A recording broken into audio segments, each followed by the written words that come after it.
भाग्य। एक गांव में एक काफी धनवान सेठ रहते थे। नाम था जिनका संपत राव धन संपदा। ऐशो आराम की उनको कोई कमी न थी, परंतु पुत्र सुख उनके भाग्य में न था। बड्ढे जतन पूजा पाठ करने के बाद सेठानी को पुत्री हुई। सेठ जी ने अपनी पुत्री को ही बड्ढे लाड़ प्यार से एक पुत्र की तरह पाल पोस कर बड्ढा किया। सेठानी हमेशा सेठ जी को एक पुत्र गोद लेने का कहती, लेकिन सेठ जी पुत्र सुख उनके भाग्य में न होने की बात कहकर सेठानी जी की बात टाल जाते। हर बेटी की तरह सेठ जी की बेटी भी शादी योग्य हुई और तय समय पर शुभ मुहूर्त देखकर सेठ जी ने अपनी बेटी की शादी धनवान व्यक्ति से कर दी। परंतु बेटी के भाग्य में धन सुख न था। शादी के कुछ समय बाद ही बेटी का पति जुआरी शराबी निकल गया और शराब और जुए में उसकी सारी धन संपदा समाप्त हो गई। बेटी को इस तरह दुखी देखकर सेठानी जी भी दुखी होती।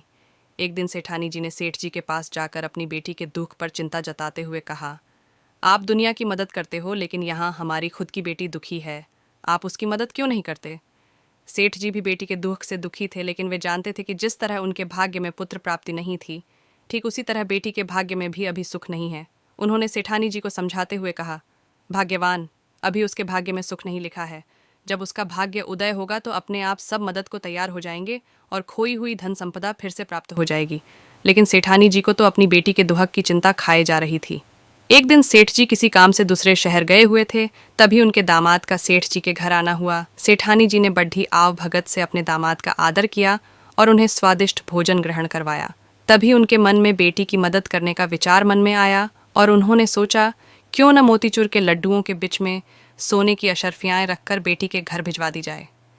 बस सेठानी जी के सोचने भर की देर थी। उन्होंने जल्दी से मोतीचूर के लड्डू बनाए और एक एक सोने की अशर्फी लड्डुओं के बीच रखकर दामाद को टिका लगाकर देशी घी के लड्डू जिनमें अशर्फियाँ थी देकर विदा किया। लड्डू लेकर दामाद जी घर की ओर निकले।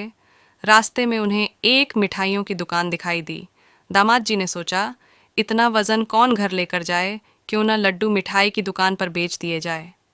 बस फिर क्या था, दामाद जी के सोचने भर की देर थी।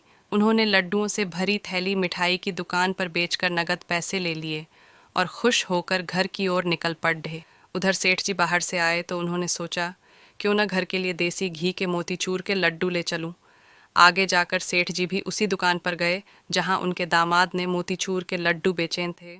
सेठ ने दुकानदार से लड्डू मांगे। दुकानदार ने लड्डुओं की वही थैली सेठ जी को दे दी। सेठ जी घर आए और सेठानी को थैली दी। लड्डुओं की वही थैली देख सेठानी जी ने लड्डुओं को फोड़ा कर देख तो उनमें से अशर्फियाँ निकली। यह देख सेठानी ने लड्डुओं में अशर्फियाँ छुपाकर देने की बात सेठ को बताई। सेठानी की बात सुनकर सेठ ने कहा, भाग्यवान, अभी धन सुख उनके भाग्य में नहीं है, इसलिए तुम्हारी अशर्फियाँ फिर से घूमकर तुम्हारे पास ही आ गई। कहते हैं, भाग्य से बड़ा कोई नहीं, जो इंसान के भाग्य में लिखा होता है उसे वही सब मिलता है।